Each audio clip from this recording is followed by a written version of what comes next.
Pues llegó la hora de la entrevista y está conmigo Diego Salazar, que me da muchísimo gusto, Diego. Qué gusto verte, Ricardo. Pues nos trae hoy, en calidad de coordinador, ¿no? Periodista, escritor, bastante conocido, y coordinó este texto, Populismos, que yo diría una de sus principales virtudes, más allá del tema, es que logra hebrar un fenómeno que está ocurriendo en América Latina. Y mira que hebrar América Latina, incluso conceptualmente, es complicado. Diego, te agradezco muchísimo que estés acá. Un verdadero placer, como siempre. Ya está en librerías. Contigo. Ya está en librerías, está circulando, la gente empieza a hablar de él. Muy contento con la recepción y, bueno, con los textos, entre ellos uno tuyo. No te niego, cuando me hablaste, me dijiste, a ver, te toca México. Dije, a ver, populismos, México, yo no estoy tan seguro que el régimen mexicano sea populista.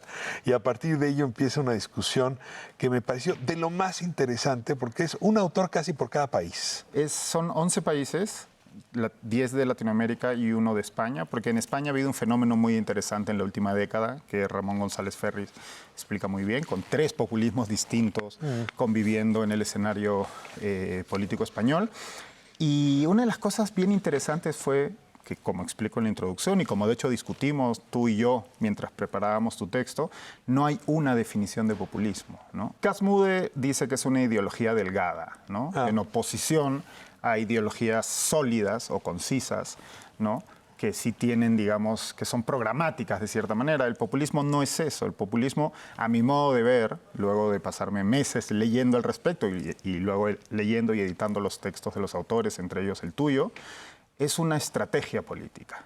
Y esa estrategia política creo que pasa por la construcción de una narrativa, de un relato político que sirve para los intereses del líder populista. Ya digamos, si estuviéramos viendo el mar, es Homero lo que ocurre ahí. Sin duda. ¿No? Es a nivel de las algas cuando flotan en la superficie. Ahora, dicho esto, ¿cómo ligas fenómenos parecidos con definiciones tan flexibles? Pues en nuestra región está ocurriendo algo muy interesante, y es que si bien hay líderes populistas del pasado, ¿no? En el libro está el caso de Chávez, sin lugar a dudas, es el más importante de los últimos 20 años. En nuestra región están apareciendo de años a esta parte líderes populistas, es decir, que crean este relato según el cual en sus sociedades existen unas élites malas, malísimas, corruptas, cuyo único fin en la vida es someter al pueblo bueno, para utilizar las palabras del presidente López Obrador, ¿no? Y esa estrategia, ese relato es la base de todo el discurso del líder. Esas son las dos llantas de la definición. Sobre ahí se construye. Es pueblo bueno, élites malas. Exacto. Y un poco lo que haces es, en la fricción, exacto, lo que haces es utilizar el resentimiento entre estos dos polos. Se busca polarizar. Para polarizar. El Salvador ha producido ahí un fenómeno político que genera un enorme entusiasmo con argumentos que son peligrosos, diría yo, por el nivel de autoritarismo. A ver, cuéntame un poco el texto de Dada. El caso de Bukele es fascinante porque para mí reúne de manera extrema todos estos elementos que se repiten en los otros casos, ¿no? Un elemento central es el caso de la violencia, la indefensión de la ciudadanía frente a la violencia o el crimen, que es algo que tú también exploras en el caso mexicano. Y Bukele coge ese elemento que existe, es real. El Salvador es uno de los países más peligrosos del mundo. Esto es así. Existen malos malísimos, que son estos señores mafiosos de las maras, y unas élites que no han hecho absolutamente nada para protegernos de esta gente. Y la única forma de hacer esto es quebrando el Estado de Derecho, que es lo que está haciendo el presidente Bukele. Estuve en Argentina hará cosa de 2 meses y me sorprendió mucho ver en los muros de Buenos Aires a un candidato que quería ser alcalde de Buenos Aires que decía el Bukele argentino. Claro.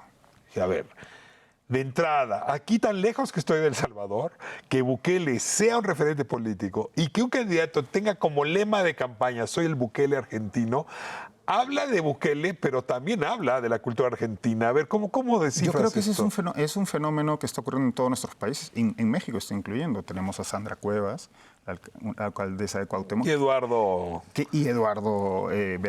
Verástegui. Que buscan y hablan y hacen mención al buquelismo, por llamarlo de alguna manera, ¿no? Es bien interesante porque, de nuevo, Bukele se ha convertido en una figura de éxito. Y uno de los problemas para mí con los líderes populistas es que cuando hablamos de populismos, estamos hablando de populismos exitosos. Nadie habla de los populistas que no han tenido éxito, excepto Alberto Vergara en el texto sobre Perú, sobre Pedro Castillo. Nadie habla de un populista no exitoso. Y como tú bien sabes, los líderes políticos están siempre aprendiendo de sus pares. La principal función de un político es alcanzar el poder. Y para eso siempre están viendo de qué otras maneras se puede conseguir el poder. Casi todos los oficios, los modistas, las modistas. Exacto. Los músicos están viendo tendencias. ¿No? En este momento, yo creo que los dos políticos que marcan tendencia en la región son, sin lugar a duda, el presidente Bukele, por un lado, y el presidente López Obrador por el otro. A ver, sería interesante un poco hablar de estos dos modelos distintos. Y luego, a mí me genera dudas si este tipo de populismo es estrictamente latinoamericano o se parece mucho a lo que está viendo en Italia, a lo que está viendo en Grecia, Yo lo que creo que ves, sí. en fin, en otras partes, incluido Estados Unidos. Vamos a corte y regresamos a hablar de este tema y también de Argentina, que lo estamos dejando fuera y hay ahora segunda vuelta en breve y donde también esta discusión está jugando de manera importante. Corte y regresamos, seguimos en Calle 11. Bueno, estamos hablando de populismos, una ola autoritaria amenaza Hispanoamérica, coordinación de Diego Salazar, una serie de autores latinoamericanos y españoles tratando de encontrar un diálogo sobre lo que está pasando en sus países, Diego. Sí, como bien decíamos, no es un fenómeno enteramente latinoamericano, pero creo que en Latinoamérica se dan unas circunstancias particulares que tienen que ver con males históricos de nuestros países. Ahora, si nos topamos con una sociedad donde las asimetrías no son tantas, las desigualdades no son grandes, ¿no? Los dolores sociales, los malestares no son grandes, es difícil que el populismo enraice. O sea, el populismo agarra fuerza ahí donde pues, había un dolor previo. Necesita esa tierra fértil para dar frutos, ¿no? Lo que ocurre es que vivimos en un momento histórico a nivel global, en donde cada vez son más los países que se enfrentan a distintos niveles a estos mismos males. Lo vemos en el clarísimo caso norteamericano, ¿no? Estados Unidos es un país, el país más rico del mundo, pero que aún así enfrenta desigualdades gigantescas. Y es en ese lecho que cuaja el discurso de el populista de nuestra época, que es Donald Trump. Ahora, Donald Trump es un integrante de la élite. Sin duda. Pero no es lo mismo ir contra la élite que ir contra el establishment. Perdón que utilice esta otra palabra medio hueca, pero establishment es, a ver, ese conjunto de instituciones y personas que gobiernan y que no han dado buenos resultados.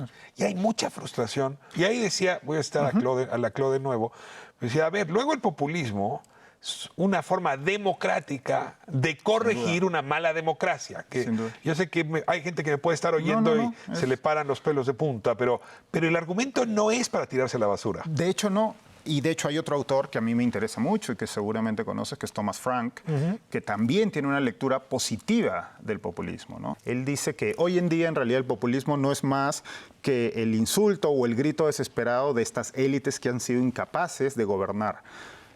Yo creo que es un argumento atendible, discutible. Creo bien que Frank y también Laclau desprecian el componente que no siempre se termina de gestar, pero que está ahí, que es el componente autoritario de todo populismo. Sí, pero a ver, el problema es que no reconoce pluralidad. Así es. O sea, no reconoce al individuo, a la persona, a las minorías, ¿no? Porque el pueblo está galvanizado y unificado. Hay un pueblo bueno.